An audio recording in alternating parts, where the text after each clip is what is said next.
Welcome to my channel Sona's cooking journey. இன்றைக்கி நம்ம சேனலில் வெந்தயக்கீரையை வச்சு ஒரு பராட்டா எப்படி பண்ணலான்னு பார்க்கலாம். அதுக்கு முன்னாடி என் சேனலுக்கு சப்ஸ்கிரைப் பண்ணாதவங்க சப்ஸ்கிரைப் பண்ணுங்கள், கூட இருக்கிற பெல் பட்டனையும் ப்ரெஸ் பண்ணிக்கோங்க. அதுக்கு தேவையான பொருட்கள் என்னென்னு பார்க்கலாம். கோதுமை மாவு ஒரு 2 கப், ஒரு கட்டு வெந்தயக்கீரையை எடுத்து சுத்தம் பண்ணி இந்த மாதிரி சின்ன சின்னதாக பொடிசாக கட் பண்ணி வச்சுக்கோங்க. ஒரு 2-3 டேபிள் ஸ்பூன் அளவுக்கு நறுக்குன கொத்தமல்லி, எண்ணெய் ஒரு டேபிள் ஸ்பூன், ஒரு மீடியம் சைஸ் வெங்காயத்தை சின்ன சின்னதாக கட் பண்ணி வச்சுக்கோங்க. 2 பச்சை மிளகாய், ஒரு துண்டு இஞ்சி, அதையும் நல்லா இந்தமாதிரி ஃபைனாக சாப் பண்ணி வச்சுக்கோங்க. 1 teaspoon chilli powder, 1 teaspoon garam masala, அப்புறம் 1 டீஸ்பூன் ஜீரக பவுடர், ஒரு 1/4 டீஸ்பூன் ஓமம், அப்புறம் உப்பு தேவையான அளவு. இப்போ நம்ம எப்படி பண்ணலான்னு பார்க்கலாம். ஒரு பெரிய பவுலில் இப்போ நம்ம எடுத்து வச்சுருக்கிற கோதுமை மாவை முதல்ல அதில் சேர்த்துக்கலாம். அப்புறம் நம்ம சுத்தம் பண்ணி எடுத்து வச்சுருக்கிற வெந்தயக்கீரையும் அதில் சேர்த்துடலாம்.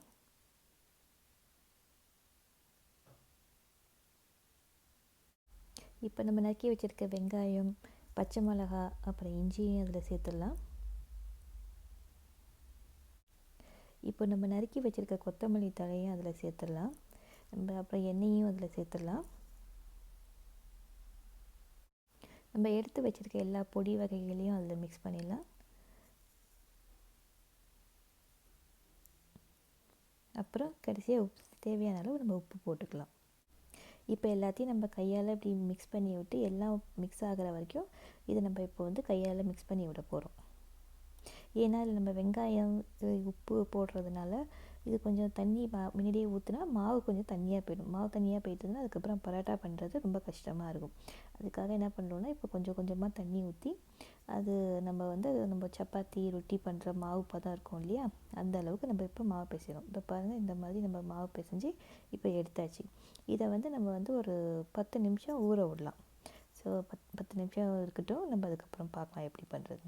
10 நிமிஷத்துக்கு அப்புறம் பார்த்தா இந்த மாதிரி மாவு இருக்கு இல்லையா, இதை நம்ம ஒரு எலுமிச்சை சைஸ் அளவுக்கு சின்ன சின்னதாக உருட்டி முன்னாடியே வச்சுக்க போகிறோம். இப்போ பாருங்கள், இந்த மாதிரி உருட்டி இந்த மாதிரி ஒரு பிளேட்டில் வச்சுக்கோங்க.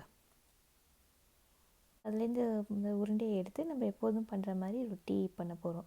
இது கொஞ்சம் பிசு பிசுன்னு இருக்கும், லைக் பண்ணுறதுக்கு கொஞ்சம் கஷ்டமாக இருக்கும். ஸோ அதனால் கொஞ்சம் மாவு தேய்ச்சி நம்ம இதை கொஞ்சம் ரொம்ப மெலிசாவும் பண்ண வேணாம், ரொம்ப மொத்தமாகவும் இருக்க வேணாம். ஒரு சப்பாத்தி பதத்துக்கு அதை சைஸுக்கு அதை கொஞ்சம் நல்லா பரட்டி எடுத்துக்கோங்க.